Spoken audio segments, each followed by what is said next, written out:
and we are here to present our presentation on the topic fertilization in angiosperms. Before coming to fertilization, we must know what actually angiosperms are. Angiosperms are the flowering plants whose seeds are enclosed within the fruits.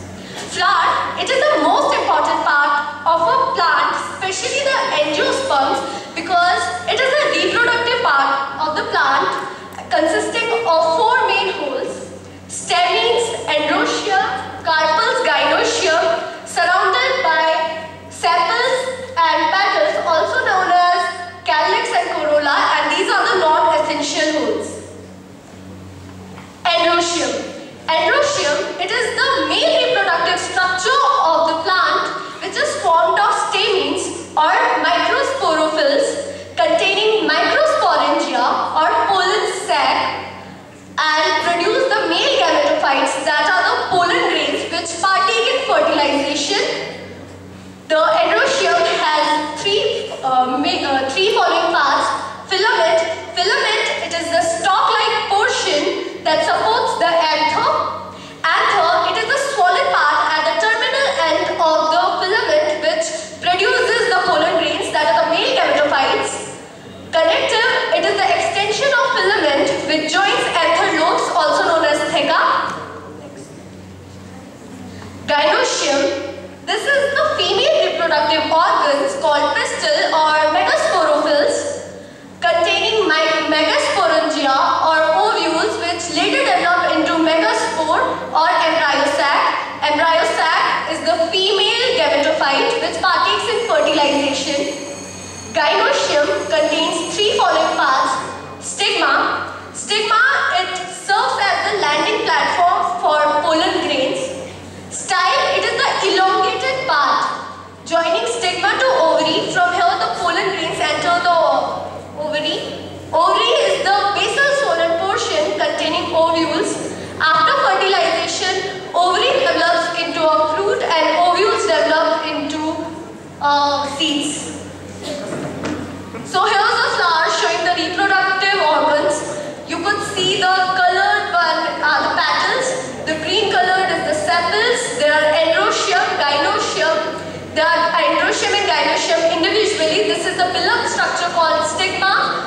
The stalk-like part, the style. There are ovules, bearing several ovaries. This is the androecium, also known as stamens. And this is the structure of the anther, bearing pollen grains inside the pollen sacs, known as theca, and the stalk-like portion is the filament.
This is the structure of the female gametophyte, that is the embryo sac. These are the antipodal cells. This is the polar nuclei which later forms the endosperm. Here there are piliform apparatus that are present to guide the pollen tube inside the ovary, and here there is synergids and egg apparatus. Next slide. So now coming to fertilization.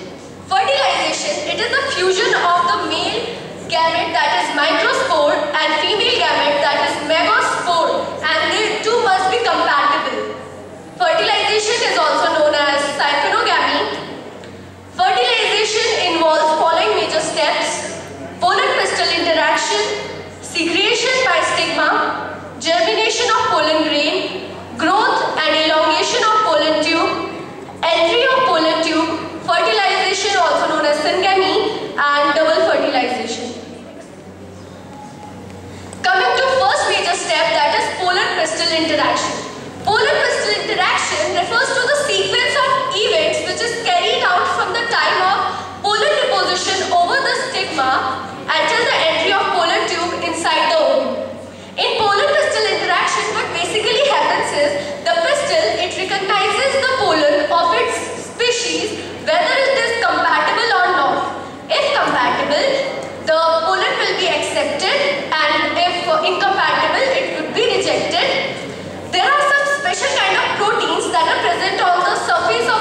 that is released by specialized cells called papillae.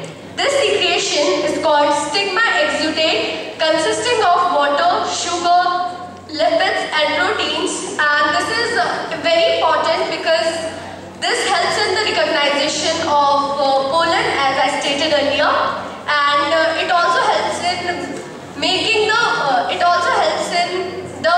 making of the pollen tube. There are some more uses of the secretion by stigma which will be taught by us later. I hope I made myself clear till here. Now I request Jasmine to please elaborate further topics. Thank you, Anchal, to explaining till here. Now the third main topic is germination of pollen grain on stigma. After pollination, when the stigma identifies pollen grain of same species, now the germination takes place. Now the pollen absorbs the water and all the essential nutrients from the stigma and it swells up, due to which the entire layer ruptures and then forms the pollen tube that moves inside the style.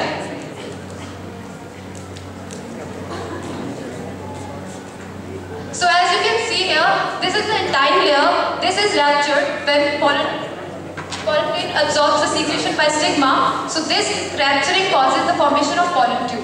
This pollen cell forms this pollen tube, and this contains the pollen tube nucleus and the germinative cell. This germinative cell divides into two male gametes, and then elongation of pollen grain takes place. Next slide. Now, the pollen tube moves inside the style. If the style is hollow, it can easily move. But if the style is solid, means if it contains parenchymatic tissue, so it squeezes and exerts pressure, due to which the pollen tube may move in backward direction. So, as to prevent there, a valve-like structure known as callus plug, which is present, so to avoid the backward movement of the pollen tube, so that it can enter the ovule. Now, you can see that there is the structure of the ovule. This is known as the callosal end, this is the micropylar end, and these are the integuments. When the pollen tube enters inside the ovule, from this part it is known as callosogamy. When it enters from this part, it is mesogamy, and when it enters from the micropylar end, then it's sporogamy.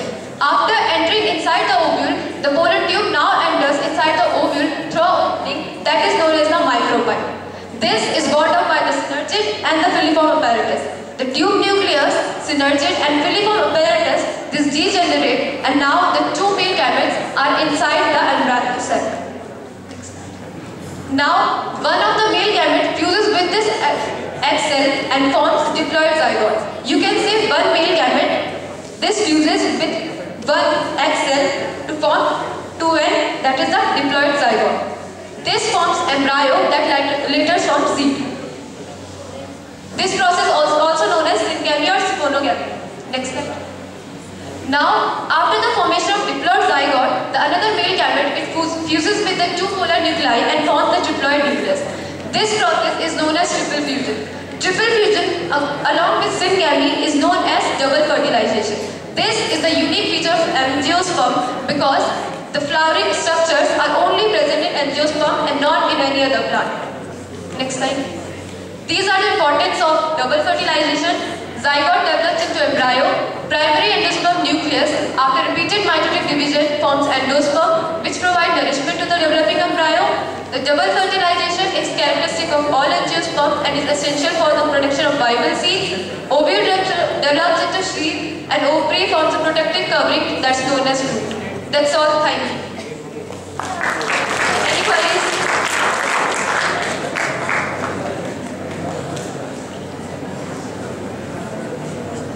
Thank you.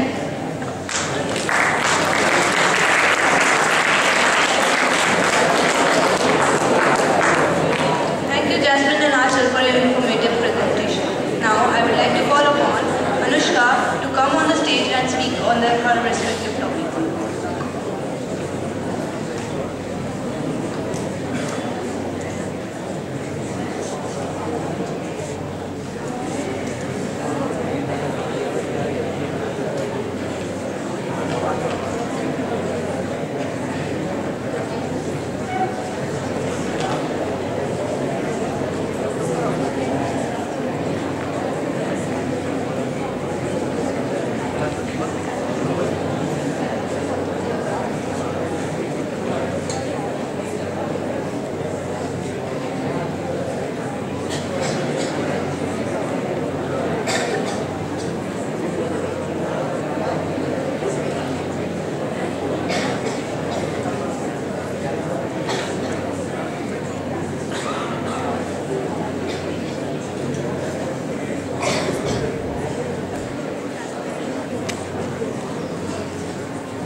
Science Seminar of Academic Year 2022 and 23. I am a student of class 12 Science. My name is Anushka Negi. My subject is Chemistry and my topic is all about solutions. So solution is a very huge topic in chemistry. So I'm only going to cover certain laws and definitions which are related to it.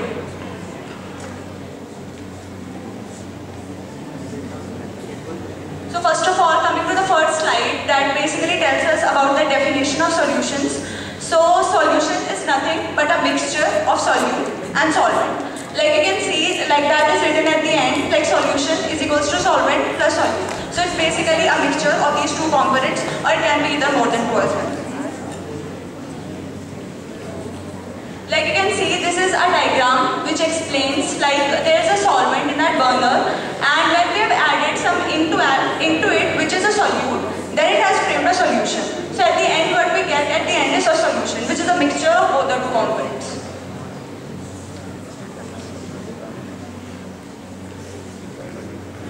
Then coming to the types of solutions. So there are basically, as a whole, when we take, there are only three types of solutions. The first one is solid liquid solutions. That is very basic. Like when we take a solute, that is basically solid, and when we add some amount of water to it or any other solvent, it forms a solution, which is a solid liquid solution. The example being when you add sugar to water or salt to water. The other one is liquid solutions. In this, basically, we have taken two liquids and we just mix it up, and then it forms this kind of solution. Example being oil or water and alcohol or water. Then we come to the third type, that is gas liquid solutions. So when we have taken a solvent, which is basically water generally, and we add some amount of soluble gas to it, like ammonia and HCl, then it forms this third type of solution. Then coming to the another important topic, that is concentration units.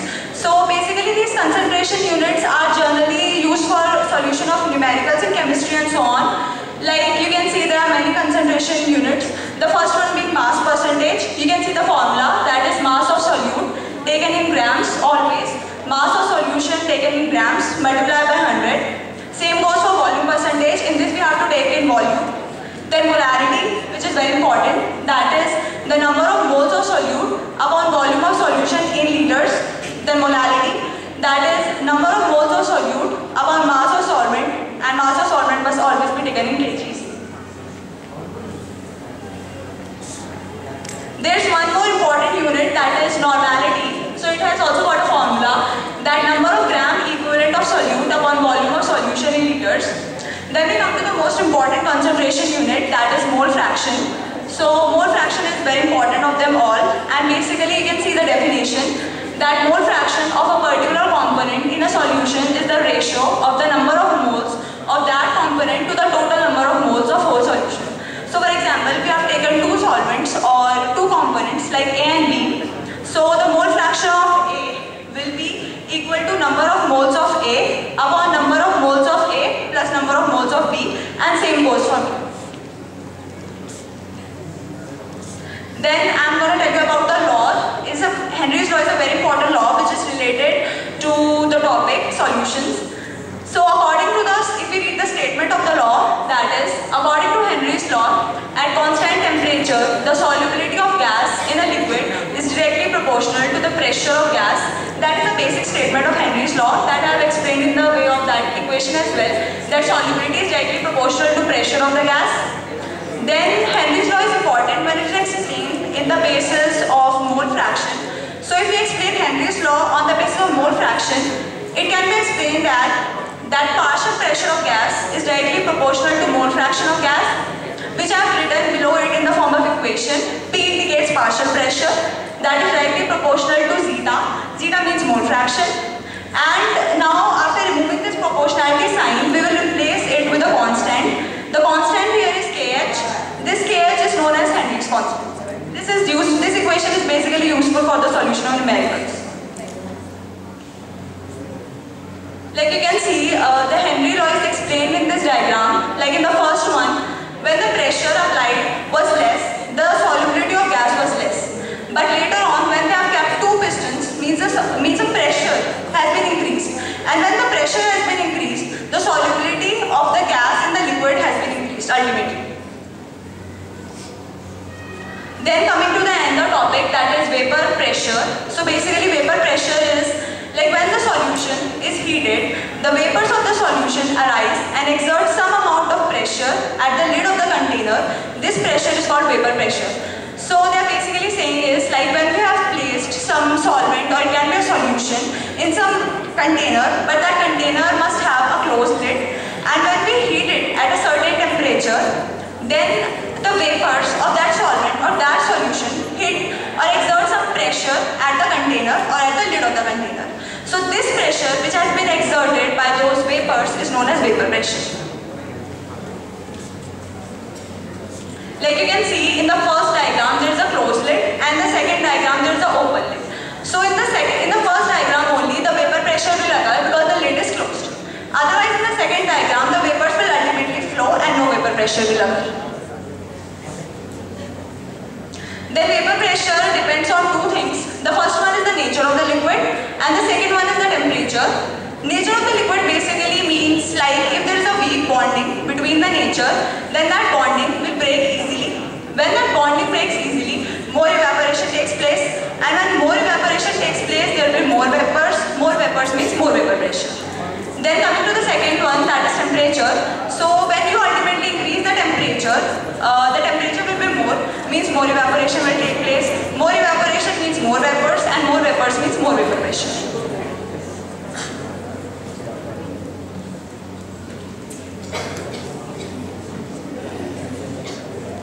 Then another law which is related to my topic is Rolle's law. So according to the statement, when two volatile liquids get mixed together, the partial vapor pressure of each component in the solution is directly proportional to their respective mole fractions. They mean to say is that we have created a solution of two solvents, basically two volatile solvents like A and B. So mole fraction of A will be directly proportional, the partial pressure of A in that particular solution will be directly proportional to zeta A, that means mole fraction of A, and partial pressure of B will be directly proportional to zeta B, that is mole fraction of B. Like I have also written in this red colored stuff, that is in the form of equation.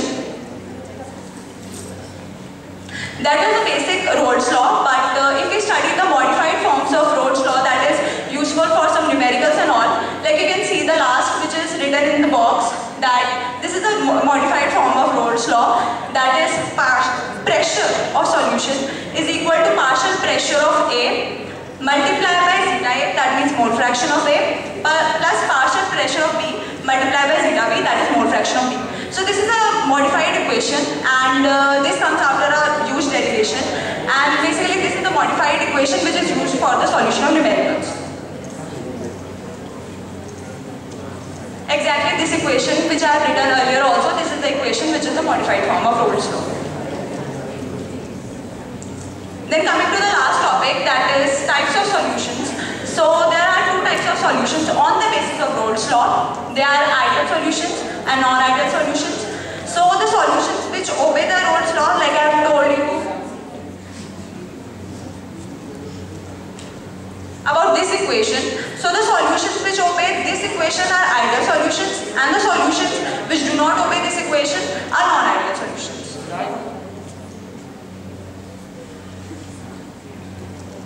So that's all. If you have any questions, thank you, and if you have any questions, you can ask.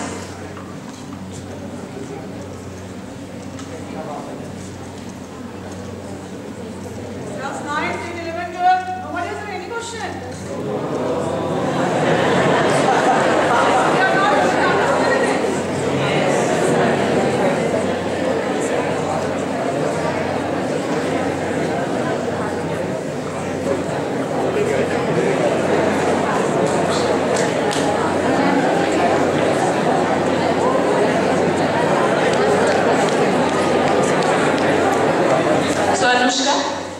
Since the students of 9th, 10th and 11th, 12th, they are not able to ask you a question. So I shall put a question since it is related to chemistry. Henry law, it states that the solubility of a gas is directly proportional to the pressure. That means if pressure increases, the solubility of the gas will increase. If Henry would have stated the law according to the temperature instead of pressure, then what would you state over there? This law is on the basis of solubility on the basis of pressure, and in this Henry's law temperature is kept constant. So temperature has nothing to do with it. It is only on the basis of pressure and solubility. No, if temperature would be taken, then what do you think? What would be the effect on solubility? If temperature is increased, the solubility of a gas in a solvent will. Thus, if the temperature is increased, the solubility of a gas in that solvent will increase. And if temperature is decreased, then it will decrease. So that means solubility of a gas in a liquid is directly proportional to the temperature also. Yes. Okay.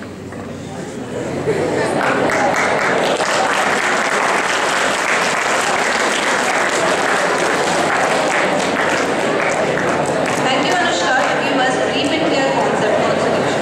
Now, for biology, I would like to request Shuyash to come on the stage and speak on his perspective.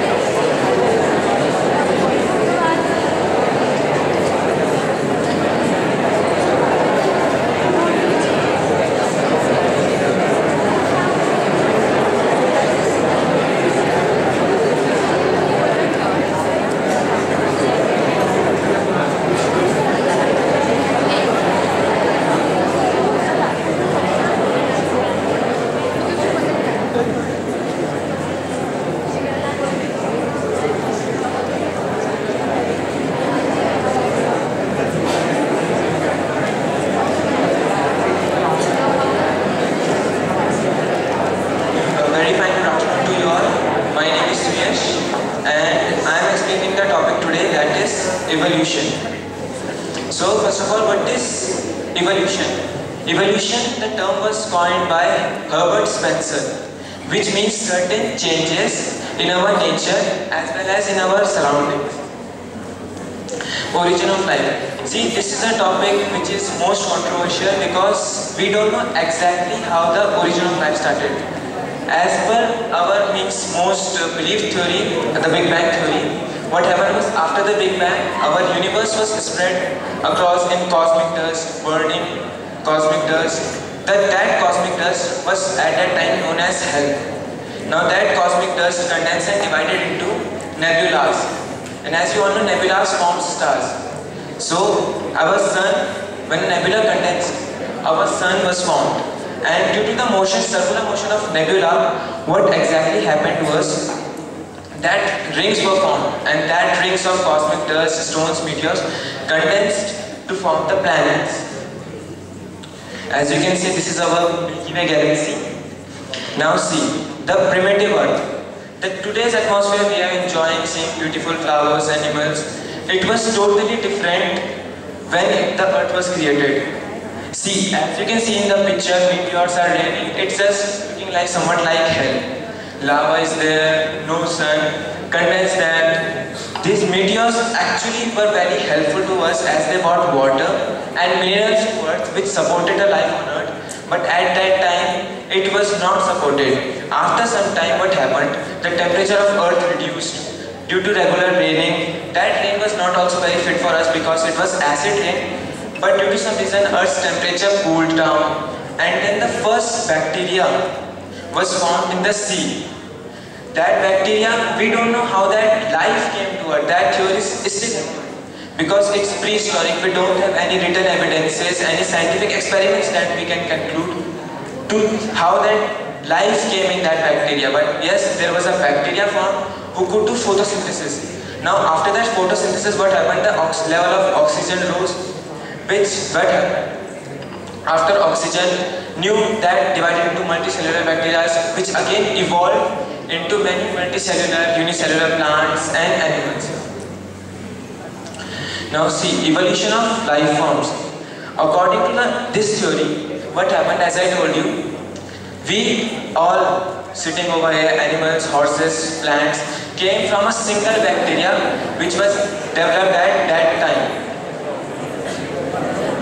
Now, evidences of biological evolution. See, this is science. And science requires some evidences to prove that what we are saying is right. Let's see some fossils. Fossils are the most important evidences. This shows the dinosaurs were there, some small animals were there, the giraffe, evolution of giraffe. We see that some giraffes were having small necks, now they are having larger necks due to fossils. Everything became possible due to fossils.